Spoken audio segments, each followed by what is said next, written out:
and welcome to Animal Weapons. In this episode, we look at a rather different use of a weapon. Not for securing prey or for defending against a threatening predator, but for purely social reasons. Of all weapons that are used in the fight for sexual superiority, it is an animal's horns which feature most often. The weapon of speed, however, is used for another fundamental cause, securing the next meal.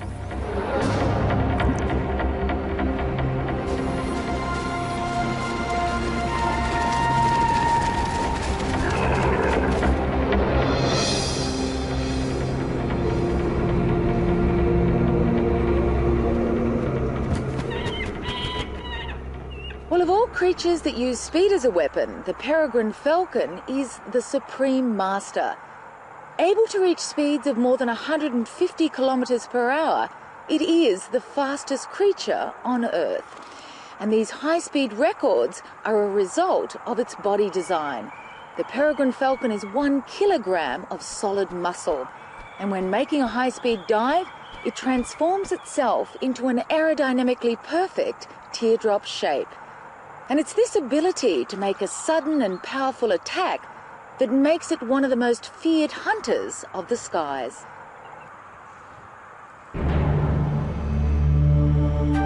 This king of the air displays one of nature's most magnificent designs.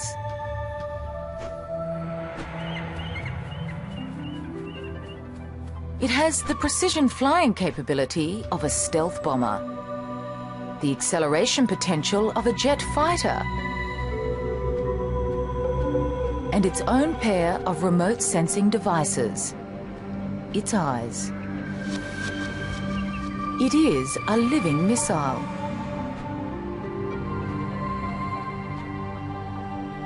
Speed and precision enable a rapid descent on its target, but not without risk.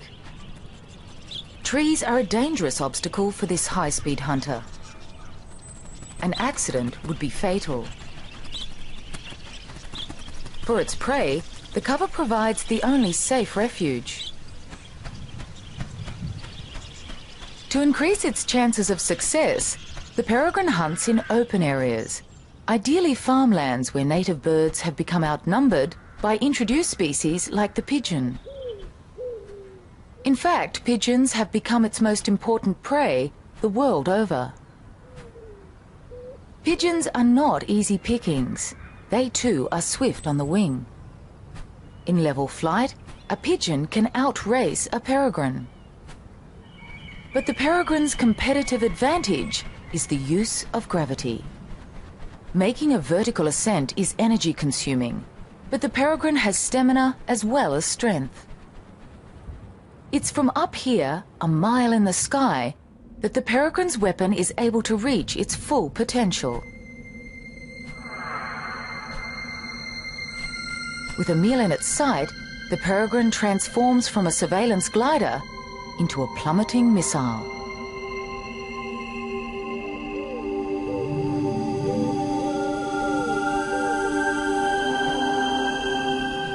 By tucking its wings against its body, the peregrine minimizes air resistance and drops out of the sky in staggering style. At the final moment before impact, the falcon levels out and strikes talons first.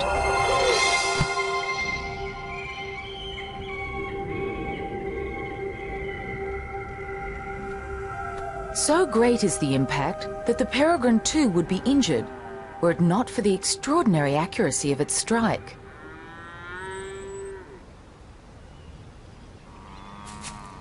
Despite their formidable speed and hunting prowess, only 1 in every 10 attacks results in a meal. It's an energy equation that every fast-moving creature must contend with, in whichever environment they live. Like all animals, predators that use speed as a weapon have a less than impeccable success rate. So, to increase your chances of success, you have to combine speed with other weapons of attack.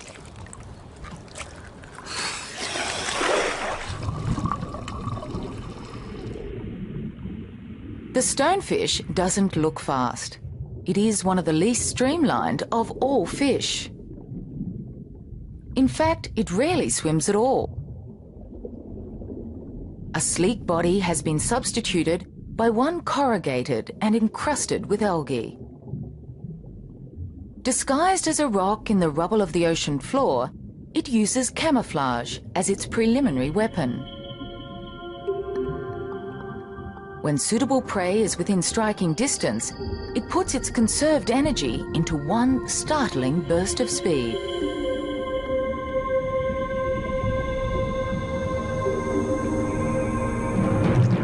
Within 1/25th of a second, its jaws lurch like a steel trap, engulfing its prey.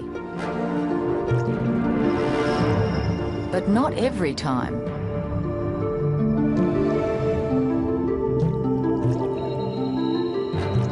While not every strike is on target, the energy lost is less than that expended in a high-speed chase.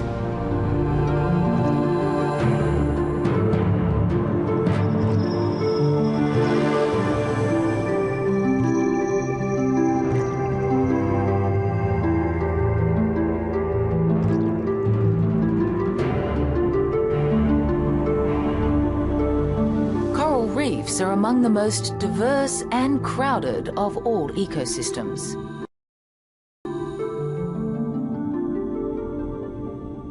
It's here that you find an extraordinary array of weapons, each designed to compete successfully for a common food source and for highly sought-after available space. These coral reef shallows on the Great Barrier Reef are home to a killer that strikes with remarkable speed. Distantly related to the prawns and crabs, there are more than 400 species found the world over. With eyes more sophisticated than our own, and with a claw modified to become a high-speed hammer, it is the remarkable stomatopod or mantis shrimp. They are exceptional hunters, with forelimbs developed into highly specialized weapons to smash or spear their victims. While this spearer may have one of the sharpest claws in the ocean, it is its relative, the smasher, which can lay claim to the fastest claw on the reef. This action has been slowed down 125 times so that it can be seen.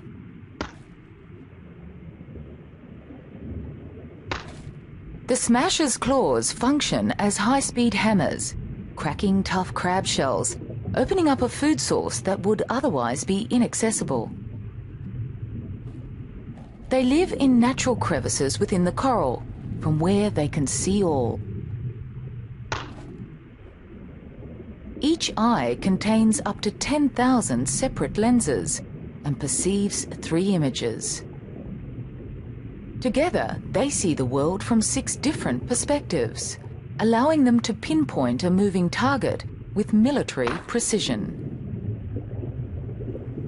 But without a cavity, a stomatopod has little chance of survival. And so owners fiercely defend their hideouts against intruders. Despite this fierce competition, they modify their deadly blows to be merely deterrents and not fatal to their own kind. However, for securing prey, the stomatopod's weapon is used to its full potential.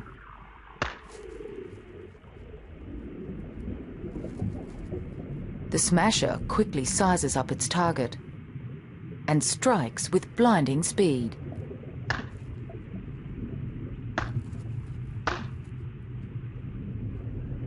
In less than 8 milliseconds, with a velocity of more than 1,000 centimeters per second, this creature's weapon packs a punch close to that of a small caliber bullet, making it one of the fastest movements known in the animal kingdom.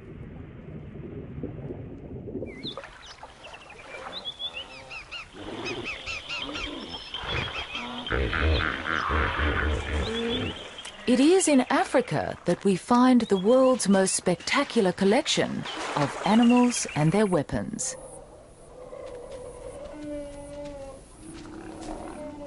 The grandest, the tallest, And in the case of the cheetah, the fastest on land. Everything about the cheetah is designed for the high-speed chase. Its lean and supple body and its enlarged nostrils for extra air intake. And its claws, unlike all the other cats, are non-retractable and act like a sprinter's spikes when it's at high speed. It also has an additional pad on its upper forelimb, and this is used to knock the prey off balance when it's on the chase. And it's these and a host of other features that enable the cheetah to lay claim to the fastest animal on land.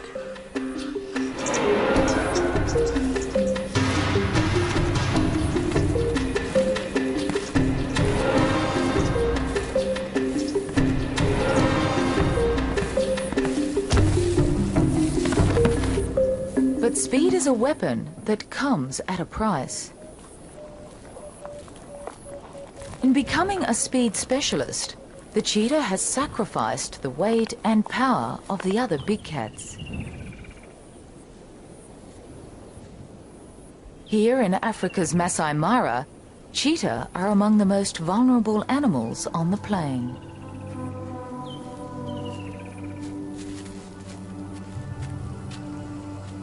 Cheetah are the lightweights of their league. They are only 1/3 the weight of a lion and easily overwhelmed by these super predators. Lions will kill cheetah whenever possible.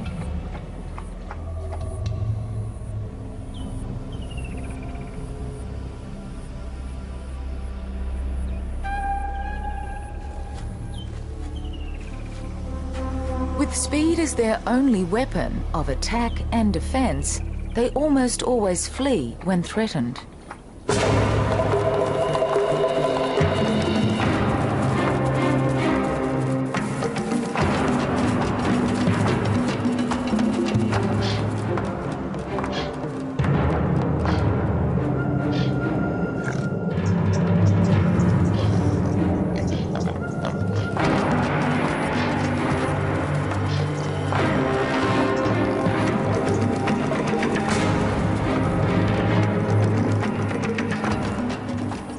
Cheetah are not even able to defend their young.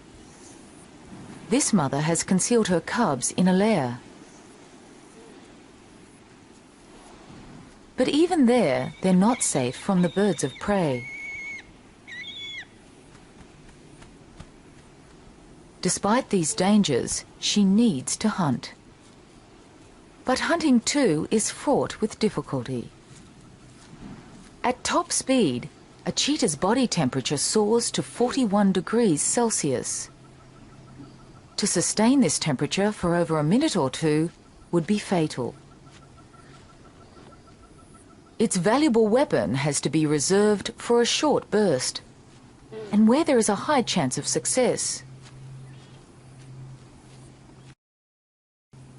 Here in the open savanna, her main prey is the Thompson's gazelle, the swiftest of all antelope.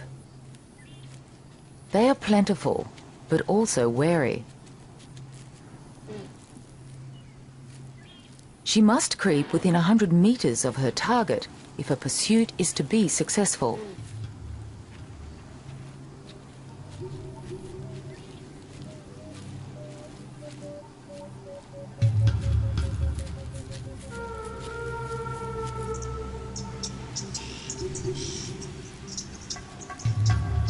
It may take hours.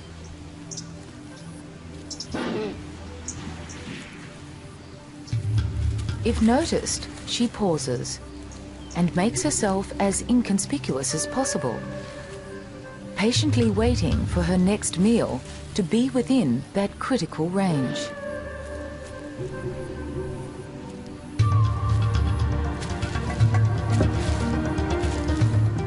Within 3 seconds, a cheetah can reach a staggering 72 kilometers per hour.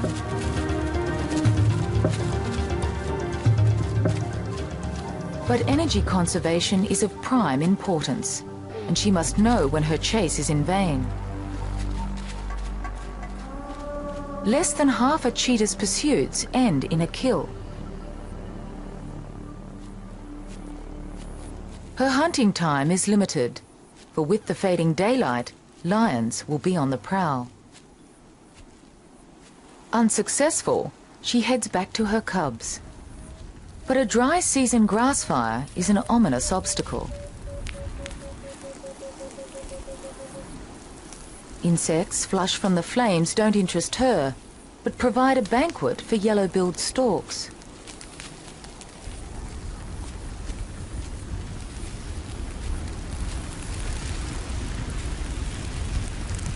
While the inferno complements the weapons of some, for her, it spells defeat.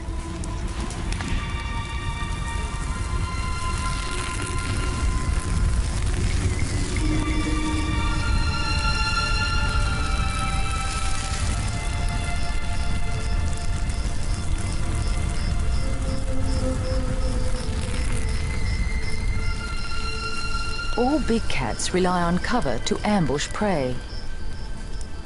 Without it, they can't get close enough to mount a surprise attack. Unable to reach her lair, she waits until morning. The next day, marabou storks search for burnt lizards and insects. The scorched earth reveals all. The mother returns to her lair to suckle her young, only to find it already occupied. The fire has exposed its location. She waits instinctively, hoping to find her cubs. But the limitations of her weapon have also been exposed. Without a weapon to defend suckling cubs, cheetahs lose most of them to predators, especially lion. Her instinct to reunite with her litter overrides her own sense of safety.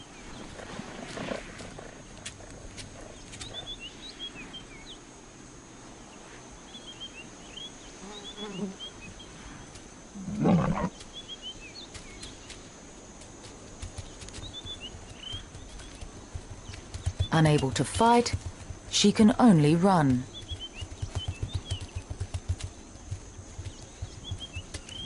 Only speed saves her life. The lioness knows she will lose the race, for she can only attain half the speed of a cheetah.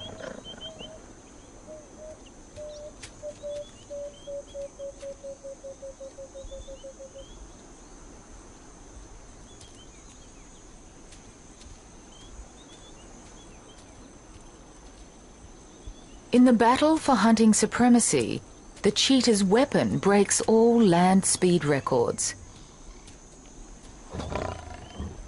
Yet it has made her cubs the ultimate victims of those whose weapons are not faster, but more powerful.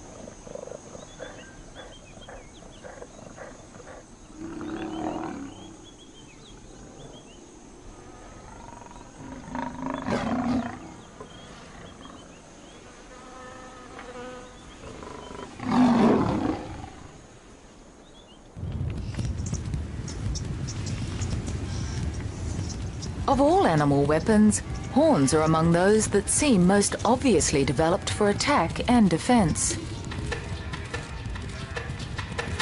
Nowhere else on Earth parades such a battalion of horns as the East African savanna.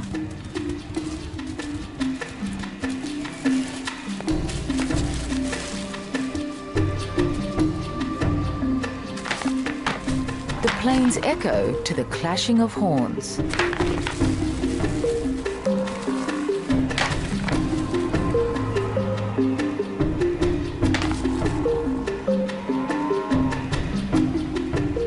Most horns are permanent fixtures with a bony core and a coating of keratin, the same substance that claws, hair and hooves are made of.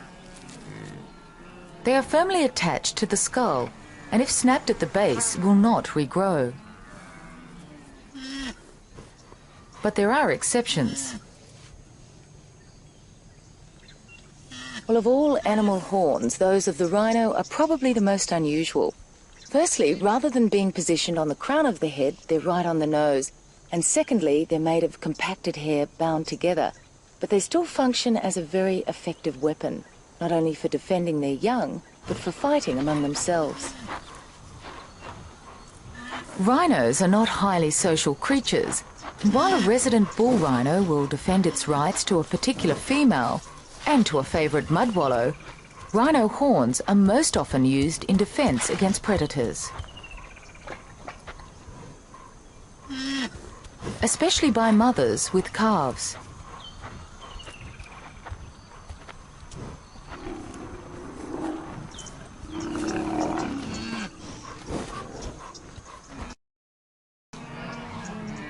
Unlike the rhino, most horned mammals live in the safety of large herds, and surprisingly, the weapons are not used primarily against predators. Their defence is their collective alarm system of many eyes and ears, and the confusing target they present to a stalking lion. Perhaps the only herd animal that poses any real threat to such a predator is the buffalo. The grazing animals of the world have a bewildering array of horns, and perhaps none so epitomises the Horn of Africa than that of the buffalo. This is a big old male, and in the case of the males, their horns are used not only for defence against lions, but in challenging other males for the right for sexual supremacy. In fact, these battles for territory and for mating rights are the main reason why horns exist at all. Horns are put to use in a fundamental cause. They are the weapons used by males in the fight for mating rights. And at no time are they so spectacularly employed as during the breeding season. Battles like this are repeated year in and year out. Known as rutting, these rituals are prompted by a surge in hormone levels that are governed by day length.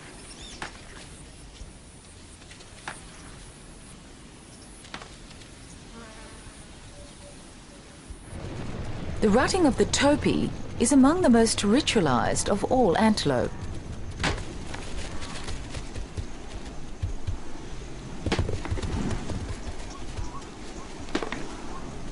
In serious challenges where males are evenly matched, the animals drop to their knees and horns interlock.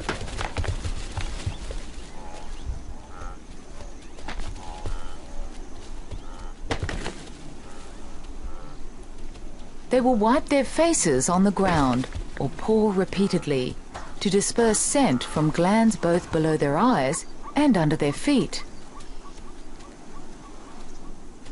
The contest ends as suddenly as it began, but will be performed throughout the season until a victor is decided. Topi live in mixed female and male herds, where both sexes bear horns. In impala, it is only the male which bears horns and maintains an established territory. He must wait for migrating females to pass through his patch. These adult females are in estrus, and the male tests their reproductive readiness.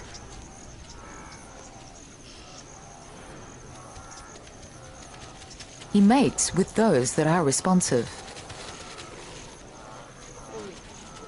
He is the dominant male and spends at least 25% of his time rounding up and mating with females.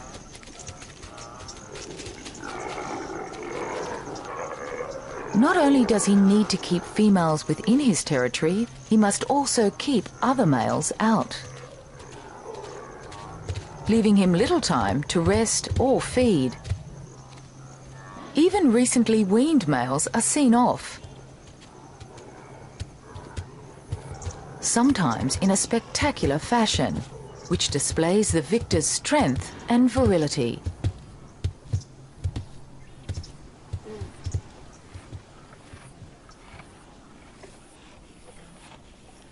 Well, giraffes too have horns, and even though they're the only animal which is actually born with horns, their horns are more for decoration than for attack and defence. because when it comes to fighting, giraffes really use their heads. While the horns of the giraffe are reduced and not a prominent weapon, their long muscular necks are an effective substitute.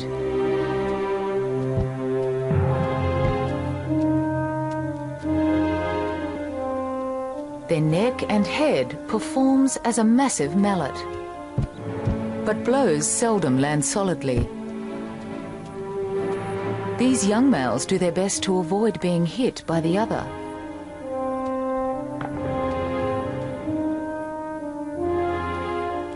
The force of a solid blow is staggering. Yet this gracefully ritualized display of aggression rarely results in serious injury.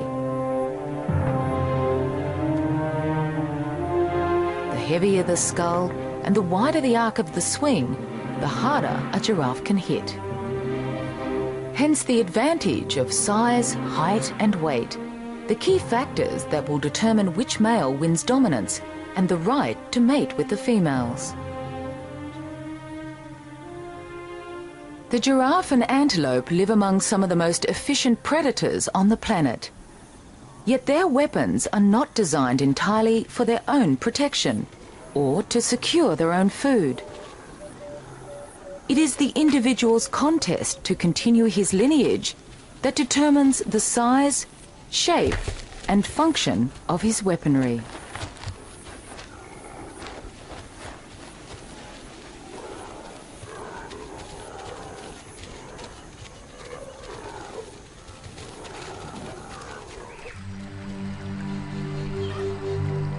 Rainforests are among the most diverse of all the world's ecosystems.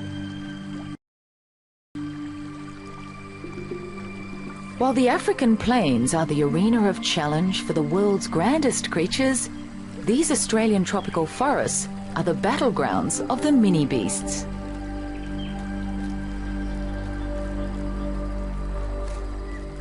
Here in the lush undergrowth, bizarre creatures engage in power struggles.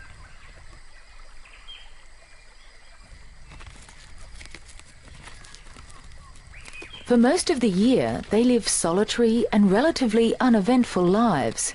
But this is the mating season, a time to challenge and conquer. They gather together in suits of shining armour and with weapons of oversized proportions. The victors will claim the ultimate prize: mating rights to their miniature maidens. Male stag beetles are armed with horn-like projections, which are actually extensions of their mouth parts. Females are smaller and without horns.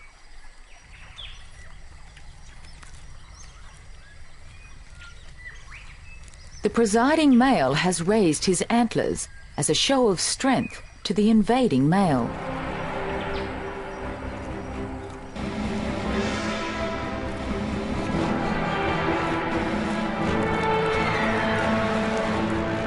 Their weapons are used as levers to flip their opponents off balance.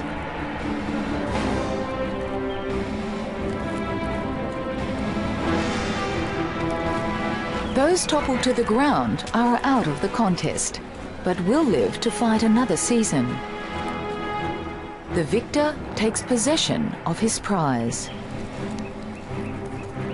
Others, like the rhino beetle, have only one season to prove themselves.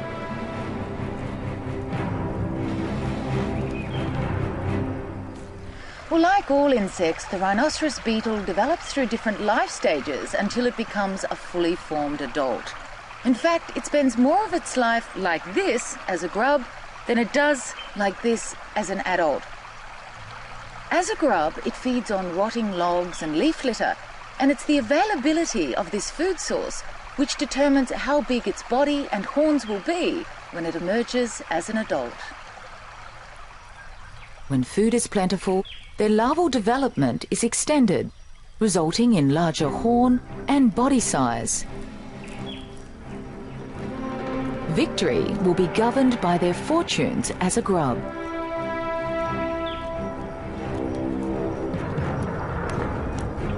In most cases, large horns are the key to success.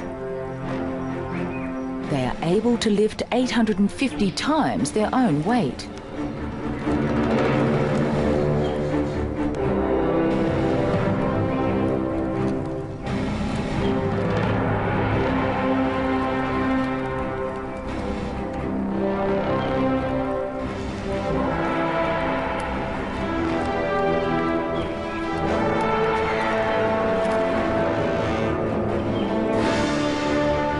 But even in triumph, the victor must contend with his persistent competitors.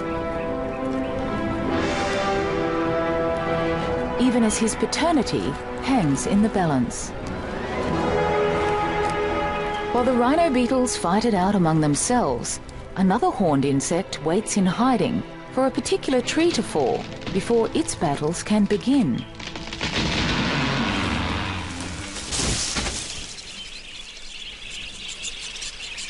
A white mahogany tree falls and begins its process of decay. It exudes an odor that acts like a magnet for a rare and elusive little insect. For the antlered fly, it signals a potential egg-laying site for the female of their species. Rarely seen, antlered flies are a highly unusual group of insects. Distinct from other flies, the males bear greatly oversized antlers. They are actually extensions of their exoskeleton. Males come from all over the forest to make a claim on a suitable egg-laying site. They don't engage in brutal battles. Their power struggles involve subtle body and wing gestures, as well as some pushing and shoving.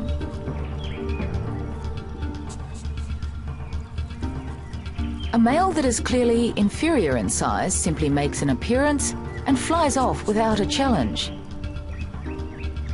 This is known as an intrusion. More evenly matched males linger, flick their wings and sway their bodies. If two males are evenly matched, their posturing culminates in the interlocking of horns and head-on combat. They push against each other, their antlers interlocked, and rise up on the tips of their middle and hind legs. This usually only lasts for a few seconds before one of the males is overpowered and retreats.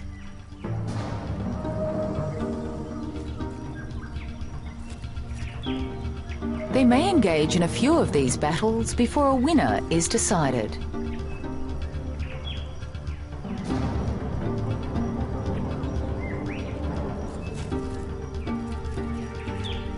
Battles become complicated by the arrival of a female.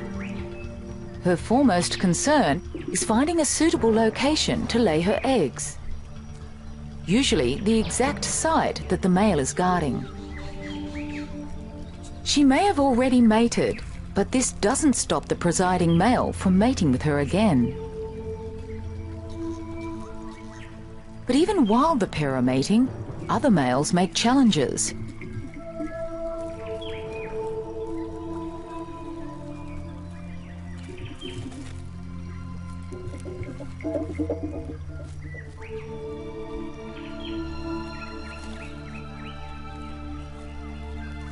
Even after they've mated, the male stays astride the female, ensuring no other males have access.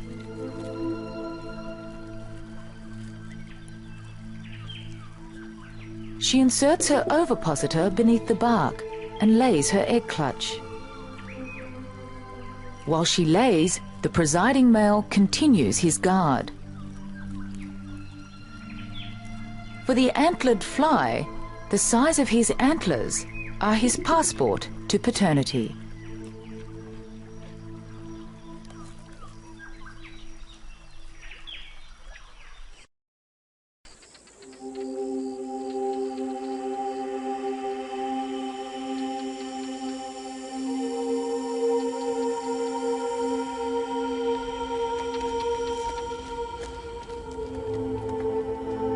This is the eastern escarpment of Israel's Judean desert. the lowest point on land. And like any desert, it appears lifeless, but looks can be deceiving, for this is one of the favourite haunts of a wild species of goat known as the ibex. And if you happen to be here at the right time of year and the right time of day, you may be lucky enough to witness one of the spectacular displays of male rivalry.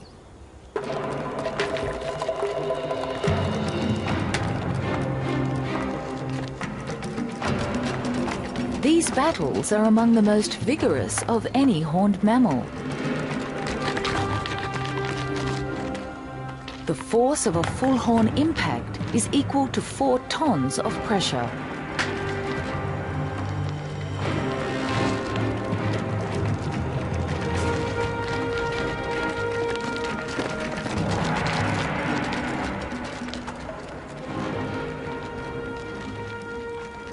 These old males are over 6 years of age and have the largest horns of the herd. Facing backwards, their horns are clearly not used against predators. Their defense is their extraordinary agility. When threatened, they can escape into rugged and inaccessible terrain. Their sponge-like hooves are able to grip rocks, where a single slip could mean death or severe injury.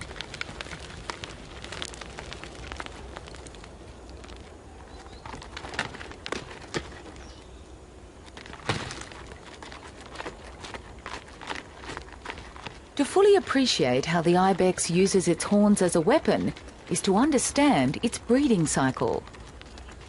For most of the year, males live separately from females. Towards the end of autumn, the herds merge in preparation for mating. A well-defined hierarchy exists within the male group. Those who dominate are large-bodied and boast large horns. They're weapons in the violent battles that precede mating.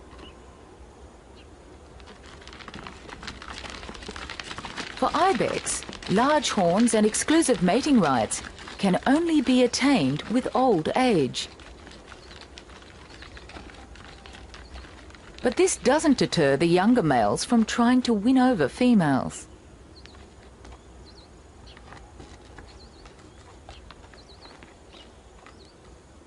With necks lowered and tongues outstretched, they test the reproductive readiness of the females by tasting airborne hormonal levels. Females prefer to mate with old males and will ignore the approaches of those that are unsuitable.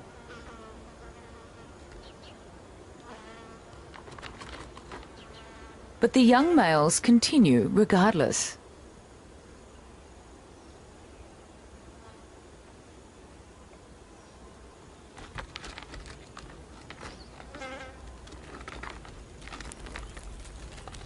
While ibex horns grow throughout life, they slow their growth on maturity and stop growing altogether in the breeding season. This may be because males expend a lot of energy and eat little, or perhaps it's a result of changing hormonal levels.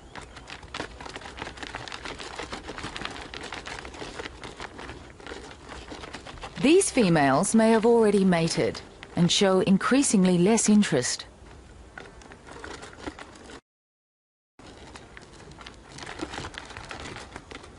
By the end of the rut, the males regroup and recover from the exhausting 6-week rutting and mating period.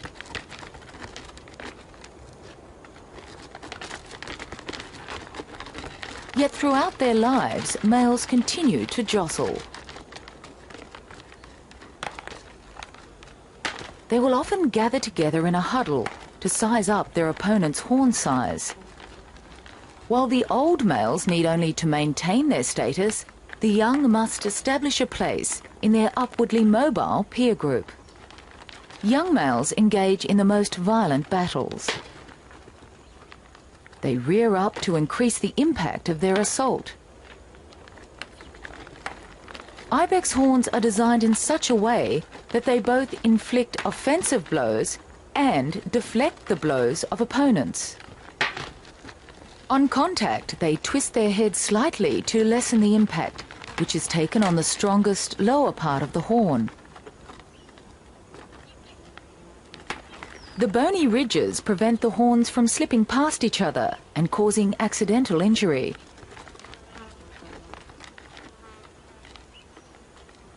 Some battles do result in broken horns and wounds, but the greatest damage is that caused to the male's social status, denial of the right to mate with females.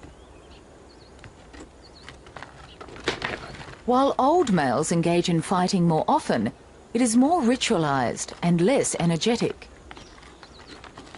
They have the advantage of experience and use their weapons sparingly. Ironically, once old males reach their sexual zenith, they become the most vulnerable. Their heavy bodies and greatly oversized horns reduce their agility. This not only increases their chances of serious injury on the slopes, but also makes them prime targets for predators. They're forced to move with less speed and greater caution. While the success of their weapon now jeopardizes their own survival, they have ensured the proliferation of their own offspring. A dominant male's reign may only last a few seasons before one of his subordinates succeeds in taking the top position.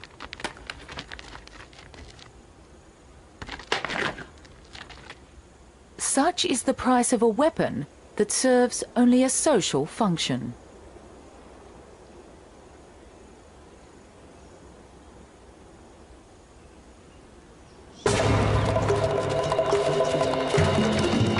While the weapon of speed is used primarily for securing prey, horns play a completely different role in an animal's life, but one that is equally important.